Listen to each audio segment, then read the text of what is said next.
That was pretty stupid, wasn't it? What's that? Flashing your lights at everybody to let them know that law enforcement was sitting there running radar. Is that what I did?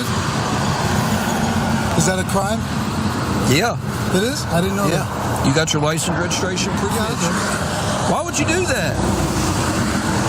You're flashing your high beams at people to... In the daytime?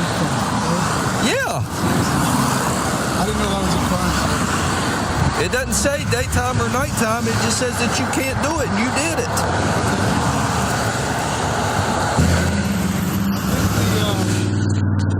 What's that? The insurance, I got to look it up on my phone. I don't think I got the actual card yet, but let me see. The insurance, because I got insurance. I switched from Allstate to State Farm. Yeah, I'm sorry. I didn't know that was a crime. I didn't know that was... Yeah, you can't high beam people at any time in the daytime or nighttime. I didn't know that. I didn't know. I mean, nighttime I understand, but daytime I didn't know.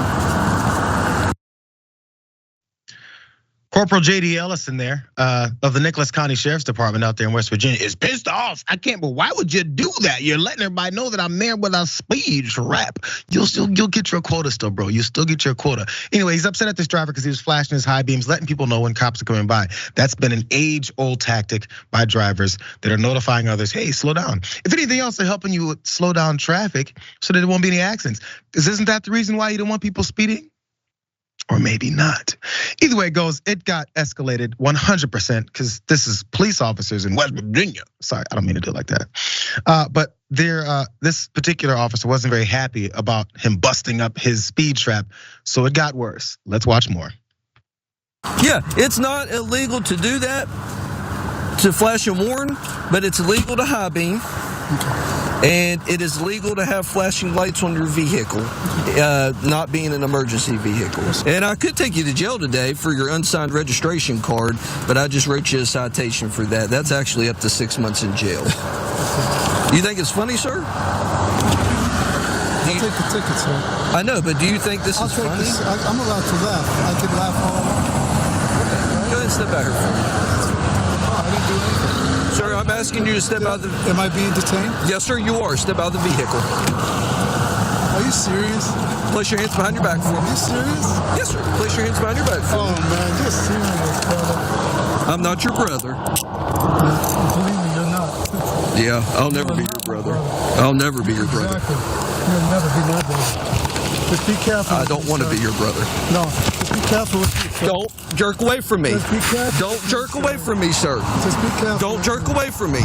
My wallet is in the car. Okay, I don't want you to jerk away from me right there. I was going away from the traffic.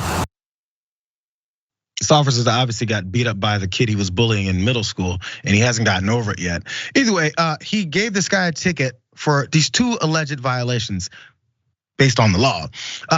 Allegedly having an unsigned registration card, that's one of them. And the other one was special restrictions on lamps. As you said, he was very upset about the high beaming and notifying other drivers of it. There's a couple of images of this violation explaining why it's such a big deal down here to bust up my quota. So they also explained the special restrictions on lamps charge in this violation and in this document here, because he was letting people know again about this whole speed trap.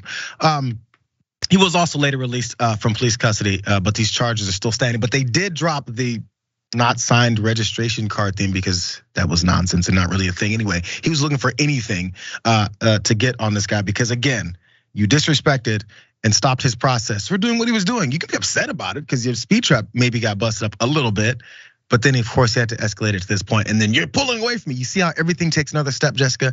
Everything takes another step to, you see what you're doing to me, and now I get to do what I want to you. Yeah, you'll notice he says, I could arrest you for this. This is this much jail time. I could arrest you for this other thing as well. But it was him laughing that led to the arrest, not the fact that that was an actual crime worth detaining someone for, which goes to show that the police have complete liberty about when and how they execute the law, how and when they apply the law to the citizens of the United States. The most interesting part about this video is you'll see when he's cuffed and taken out of the car, his shirt says the people who turned the world upside down are back, which makes this just a poetic experience. Because who are those people? Are they the police? Are they the people fighting back against the police? Stay tuned. We're gonna find out. And also, you cannot be my brother. I don't want to be your brother. Who cares? You see these little arguments? If you're in a position of power, why do you have to keep telling people, I'm in this position of power, I don't want to be your brother? Okay, who cares? But these are the things that fuel people like JD Ellison, whatever the hell his name is. Who cares? That cop out there. But it's a power struggle. This is why people like him get into that occupation. So they can flex their power on people. You know who I am? I can do what I want to for laughing at a bogus pullover and a ticket that he gave him because he knew it was bogus. That's why he didn't like that he's laughing at him. It seems like a common theme throughout this show is that the people who are fighting on the right, people who are in law enforcement, who are applying the law as needed to assert their power, people like Kanye West, who is going through some very serious personal stuff and very clearly applying his personal psychological trauma onto political issues. It's just a common theme. Like people on the left, like us, who talk about the issues and what we can do to resolve corrupt systems, are people who are looking at those systems.